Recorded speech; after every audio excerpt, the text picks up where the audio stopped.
At Stowford Primary School in Ivybridge, Devon, teacher and ICT coordinator Anne Burns uses video conferencing technology to link with a number of local schools. Today, both links we had were with Manor School, which is actually a school just at the other side of Ivybridge. Hello Manor, welcome to Stowford School. Hi. The first one was a guided read video conference, which is a project that's been ongoing now for a term and a half. I've got some particular questions to ask you about the story, How to Train Your Viking. Stowford, what did you think of Hiccup at the beginning of the story as a character?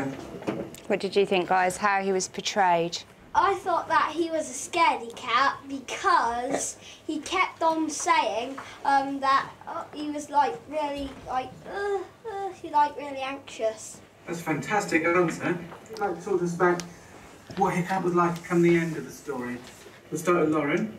He was quite brave at the end. Anyone at Stowford, do you agree with that? Yeah.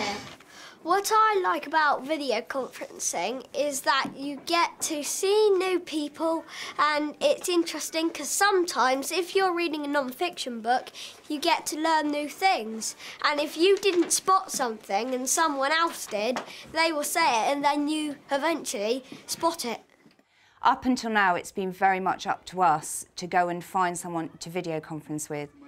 But what we are trying to do is improve communications so that people can actually say, I'm a Year 2 teacher, I want to video conference, who would like to video conference with me?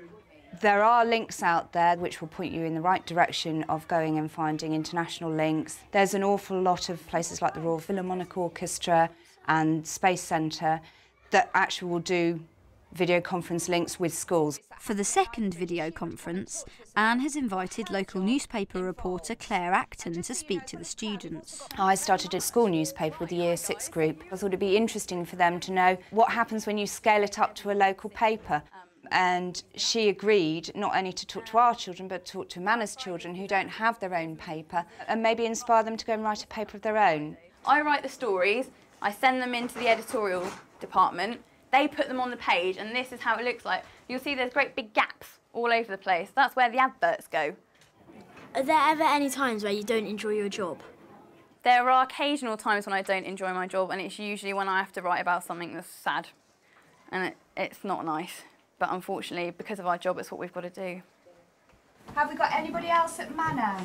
Do you get a say of where all your pictures go? I don't, actually, to be honest. What happens is I spend ages in front of the computer typing up the stories, and then I have to send it all to our sub-editors who put it on the page, and they'll choose the pictures.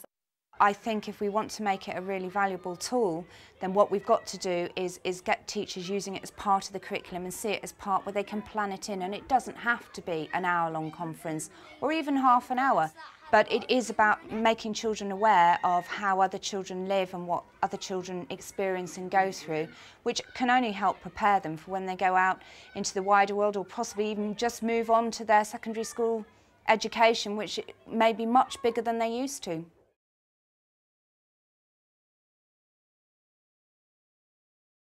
At Hailsham Community College in East Sussex, teacher and ICT coordinator Luke Gander is using video in a Year 7 PE class. They're very much used to peer assessment and becoming a coach as well as a performer, and so they're quite happy to look at each other's techniques and verbalise what they need to do to improve. The technique we're going to look at today is the layup technique from basketball. I'm looking to use YouTube clips to begin with to give the students an idea of the skill we're going to learn, how it can be used in context of the sport, and hopefully to motivate them so they see their professional performers doing it and thinking one day if I work for this lesson I can get to there. So Joe, why do you want to be attacking and driving at the hoop rather than just doing a set shot like you've done in other lessons? It'll be more accurate because you're like right next to it. I bounce it a couple of times.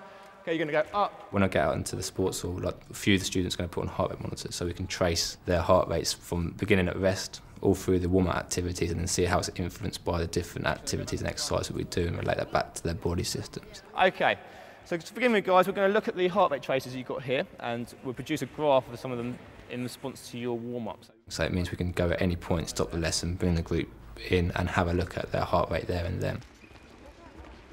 Once we've got, say, a trace of a heart rate or a video, it can then be taken into another lesson, and they actually use the heart rate traces they did in the PE lesson, was put on the board in their science lesson, and then they were taught all about the systems and why they need oxygen and why, much more in detail than we can cover in a practical lesson.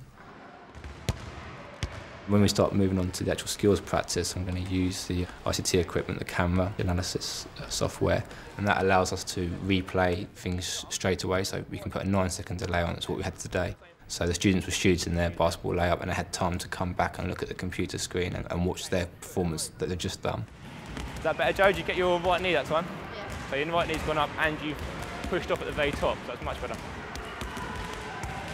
The flip camera that we're using, which is a separate camera, it's almost like a mobile phone technology. So to improve his performance, he could take off from his inside foot. So if you write that down. We're going to upload the MP4 video onto our school's VLE, and the kids will go on, log on and evaluate that student's performance and leave their own comment on what level they're working at and how they can improve. Kids just love having their voice heard, so they really like the interaction with their peers, but also when the teacher writes back and feeds back on their work. A lot of the staff will quite happily take on new technologies and give it a go once they've been shown something. I think the key thing to getting all staff using it is to have a small project that is successful, that you can show everyone else. It just took me this long, this is the results I've got, and it's worth investing the time.